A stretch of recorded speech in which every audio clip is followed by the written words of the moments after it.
It was a peaceful afternoon, sunlight pouring gently through the open windows as Jiun sat cross-legged on a mat, laughing as little Jiang Sun waddled around in circles, babbling happily. The boy had just discovered how to spin without falling, and each successful twirl earned a small giggle from Ji-yun. "You're going to get dizzy," Ji-yun chuckled, reaching out to steady him before he tipped over. Just then, the door creaked open. Sun-hee stepped in first, her usual sharp poise softened by something tender in her eyes. Min-seok followed close behind, a nervous but hopeful look on his face. Ji-yun glanced up. "You both look suspiciously serious. Did Jiang Sun break another vase?" Sun-hee rolled her eyes but smiled. "No, actually, we have something to tell you." Ji-yun's brow rose. "I'm listening." Min-seok looked at Sun-hee, then stepped forward. "We're getting married." Ji-yun blinked, his mouth open for a moment before a smile slowly spread across his face. "You're what? Really?" Sun-hee nodded, that rare softness in her voice. "Yes, we've thought about it for a long time. And well, it feels right." Ji-yun stood up, joy flashing in his eyes. "That's wonderful. You two, you've been through so much together." He hugged them both tight. But then Sun-hee added, almost hesitantly, "And I'm pregnant." Ji-yun pulled back, blinking. "Wait, what?" "It's early," Min-seok said quickly. "But yes, we found out last week." Ji-yun paused. 1,000 emotions passed across his face, surprise, joy, and then something harder to place. A bittersweet twinge. He forced a smile and reached for Sun-hee's hand. "Congratulations, really, this is amazing. Are you going to tell your family?" "What family? They don't even care if I'm alive or not. As far as I know, I am already with my family," she said, placing a hand over her heart. Sun-hee's eyes shimmered, and she stepped into his arms, hugging him tightly. In that tender moment, the door creaked again, and a maid stepped in. "Your Majesty," she said, bowing, "there are visitors who wish to see you." Ji-yun sighed, reluctant to leave the moment, but nodded. "Who is it?" "They say their names are Lady Yuna and Lord Han-soo." Ji-yun froze. The names struck him like a sudden gust of wind. Sun-hee and Min-seok exchanged looks before quietly picking up Jiang Sun. "We'll give you space," Sun-hee said softly, exiting with the baby. Ji-yun stood still for a moment, then moved toward the entrance. When he stepped into the hall and saw them, Yuna and Han-soo, his breath caught. Yuna's eyes welled up. "Ji-yun." Ji-yun didn't hesitate. He pulled them both into a tight, tearful embrace. "I've missed you. I'm sorry. I should have come for you sooner." Han-soo shook his head. "You were leading a kingdom. You did what you had to." They held each other for a long moment before finally stepping back, brushing tears away. But the warmth didn't last. Yuna looked at him seriously. "Ji-yun, we didn't just come to see you. It's about your father." Ji-yun's face hardened instantly. "I don't want to hear it." "Please," Yuna pressed. "No," Ji-yun snapped, stepping back. "Don't ask me to forgive a man who never once showed me love. He used me, forced me to live as someone I wasn't, dragged me into the palace, threatened you both to control me." "But Ji-yun," Han-soo said gently, "he let us go soon after he remanded us. He took care of us. We've lived in his home all these months." Ji-yun blinked. "What?" "He never hurt us. Not once," Yuna said quietly. "He gave us food, safety. Even let me see a healer when I was ill. He was broken, Ji-yun. He was grieving. He thought he'd lost everything." Ji-yun's lips pressed into a tight line, his eyes stormy. "You're defending him?" "No," Yuna said. "We're just telling you the truth. Because you deserve to know it. He's not the monster you remember." "I don't care," Ji-yun hissed, voice shaking. "He abandoned me emotionally and manipulated me my whole life." "He's dying, Ji-yun." The words hung heavy in the air. "What?" "He doesn't have much time left," Han-soo said. "He's barely breathing, and still, he waits. For you." Ji-yun's expression cracked, just slightly. Yuna reached into her sleeve and pulled out a bundle of folded papers. "He wrote you letters, every year, on your birthday, but he never sent them. He said he didn't want you to see how weak he'd become." She handed them to Ji-yun. With trembling hands, Jiun unfolded the first letter. My dear Jiun, happy birthday. I hope you are smiling somewhere today. I wish I could see it. I know I don't deserve to, but I think of you every day. I'm sorry I never gave you what you needed. I only knew how to get revenge. I never learned how to love you. Ji-yun's vision blurred as he skimmed through them, letter after letter filled with regret, sorrow, and the quiet kind of love that had come far too late. He sank to the floor, the letters clutched tightly in his hands, tears pouring silently down his cheeks. Yuna sat beside him and placed a gentle hand on his back. He never said it to your face, but he wrote it. Every year. Ji-yun could barely speak. Why didn't he ever tell me? Because he was afraid, Han-su said softly. Afraid you'd reject him. Afraid it was already too late. And for the first time in years, Ji-yun allowed himself to cry for a man who didn't deserve it. The room was dim, the scent of medicine hanging heavy in the air. Seungmin lay propped up against thin pillows, his skin pale, his breath shallow. His eyes, once sharp as a hawk's, had grown tired and clouded. Dae-hyun, Yuna, and Han-su stood quietly near the wall, their presence like a silent guard, as Ji-yun lowered himself to sit at the side of the bed. For a long moment, he didn't speak, just stared at the man who had been his father in blood, but a stranger in his heart. Then, finally, his voice broke the stillness, trembling but sharp.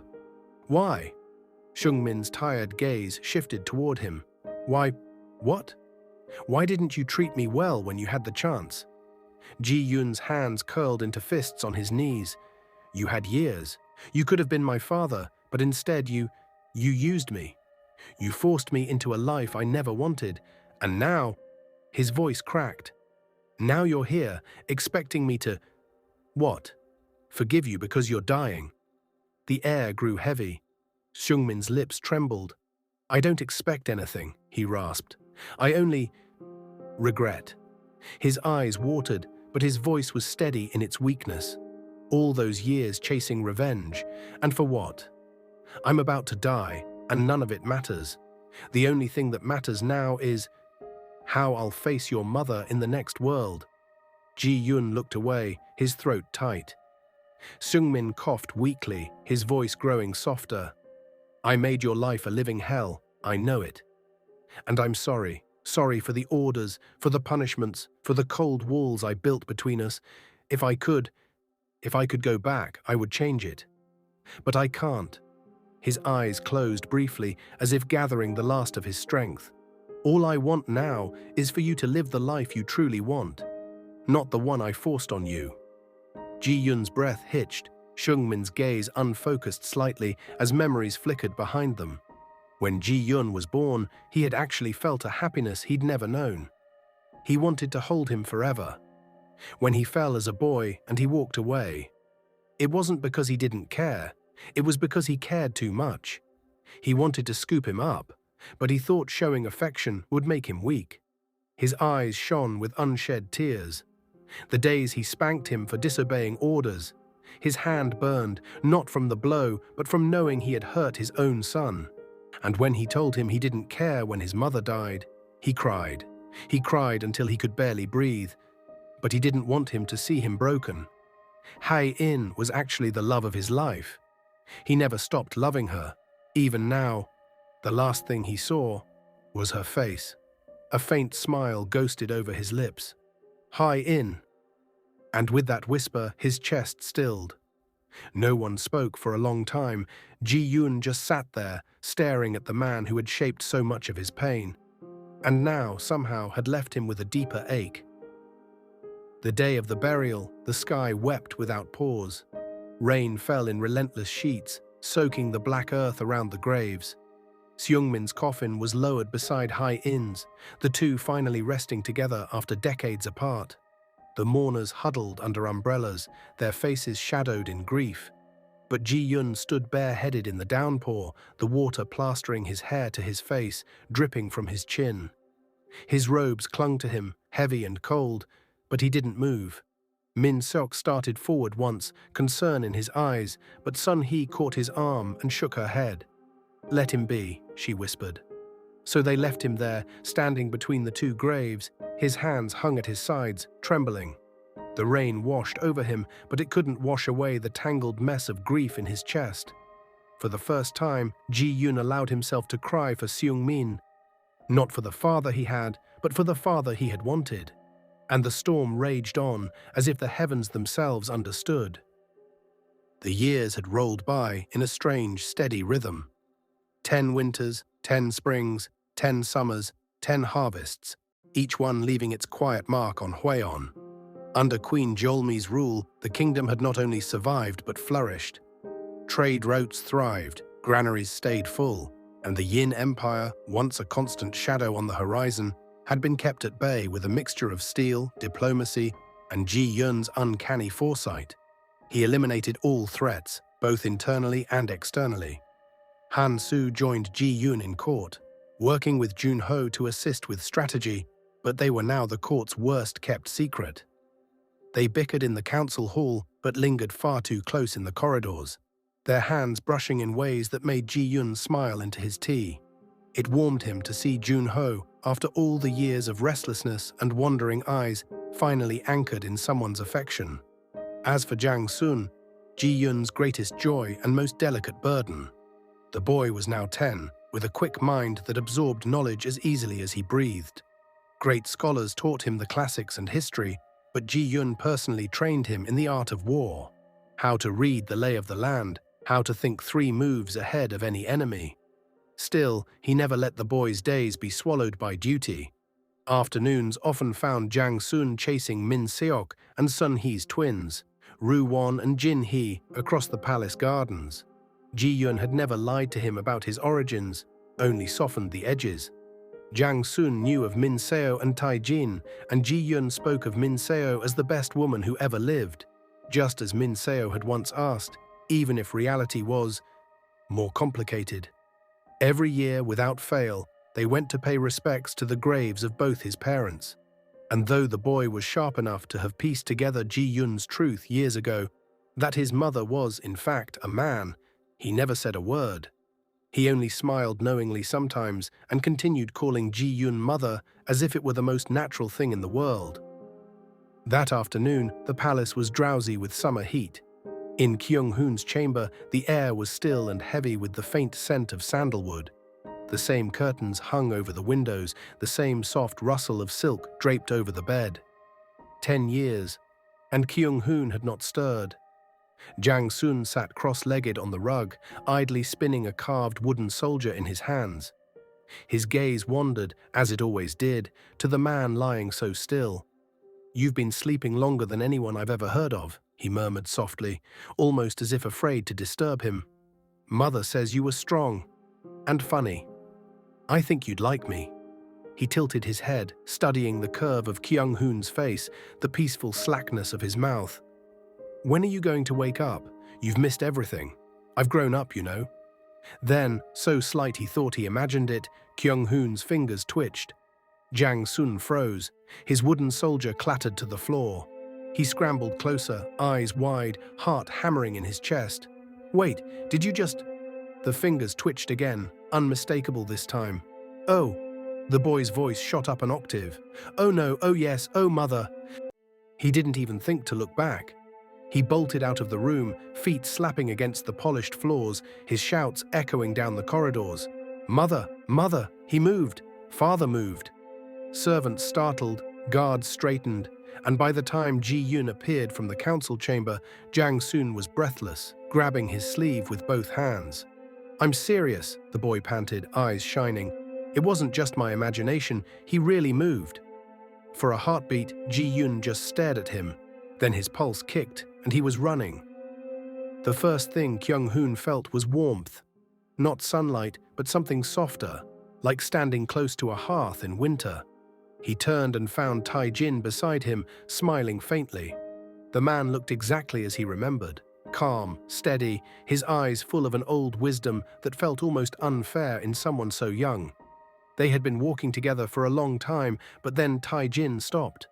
Kyong Hun opened his mouth to speak, but Tai Jin raised a hand. "Go back," he said quietly. Kyong Hun frowned. "Go back? Why?" Everything I want is here. You're here. Taijin's smile deepened, but it was tinged with sadness. No, it isn't. The ones who truly love you, they're still waiting for you. They've been waiting for a very long time. Kyong Hun's brows drew together. I don't understand. You will, Taijin said, but don't be like me.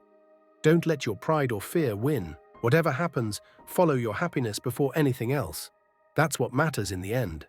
Kyong Hun wanted to protest, to hold on to him, but Taijin was already beginning to fade, dissolving into a brightness so pure it was almost painful to look at. Taijin, he called out, taking a step forward. The man's voice was the last thing to go, echoing like a whisper in the wind. Live well, Kyong Hun.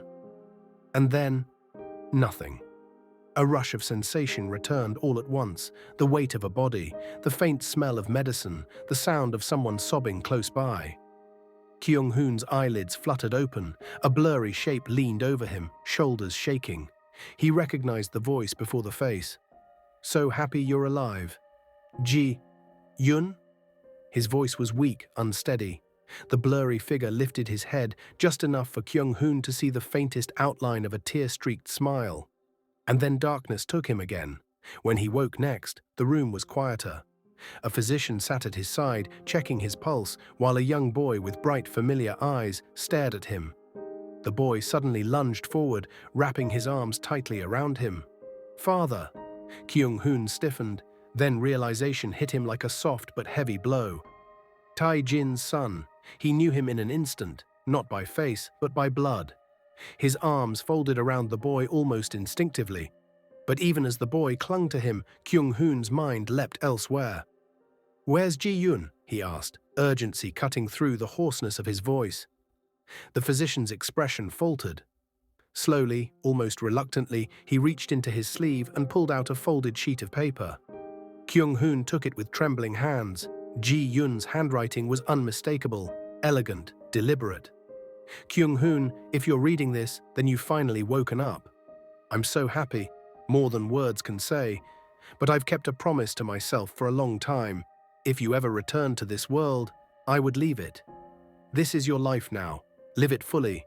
No more shadows of the past holding you down. Take care of Jiang Sun. Teach him what he needs to know to be a great king. He's your son now too. I'm sorry for leaving like this. I love you. The words blurred as his eyes stung. He couldn't believe his eyes. Far beyond the palace gates, Ji-Yun sat atop a dark bay horse, flanked by Han-Su and Yuna. The rain from the morning had passed, leaving the earth smelling of wet stone and pine. Ji-Yun turned in his saddle, letting his gaze linger on the distant silhouette of the palace roofs, their golden tips catching the late afternoon light. His throat tightened. For 10 years, that had been his whole world. Han-Su glanced at him. We should go before they send someone after us. Ji-Yun nodded faintly, then with one last look, one that carried both gratitude and grief, he turned his horse and rode off. Inside the palace, Kyong Hun sat frozen on the bed, the letter still in his hands, the boy pressed against his side. The reality sank in slowly, like a tide creeping over stone. Ji-Yun was gone, and this time it wasn't a dream he could wake from. Thanks for watching. Do like, subscribe, and stay tuned for the final chapter of The Prince Bride.